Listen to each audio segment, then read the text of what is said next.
السلام عليكم ورحمة الله وبركاته. الحمد لله والصلاة والسلام على أشرف رسول الله وعلى آله وأصحابه الفائز نبي الله. أما بعد، قال رسول الله صلى الله عليه وسلم: اعبد الله كأنك تراه فإن لم تكن تراه فإنه يراك. നബി സല്ലല്ലാഹു അലൈഹി വസല്ലം തങ്ങൾ ഒരു ചോദ്യത്തിന്റെ മറുപടിയായി ഇഹ്സാൻ എന്താണ് ആത്മാർത്ഥത, എന്താണ് ഇഹ്സാൻ എന്ന ചോദ്യത്തിന് മറുപടിയായി അവിടെ നിന്ന് പറഞ്ഞ വാചകം: ഉഅ്ബുദില്ലാഹ, നീ അള്ളാഹുവിനെ ആരാധിക്കുക, കഅന്നക തറാഹു, അവനെ നീ കാണുന്നത് പോലെ ആരാധിക്കുക. ഫഇല്ലം തകുൻ തറാഹു ഫഇന്നഹു യറാക, നീ അവനെ കാണുന്നില്ലെങ്കിലും അവൻ നിന്നെ കാണുന്നുണ്ട് എന്ന ബോധത്തോടുകൂടി നീ അള്ളാഹുവിനെ ആരാധിക്കുക.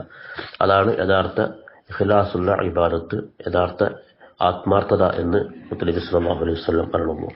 വഫഖന അല്ലാഹ്.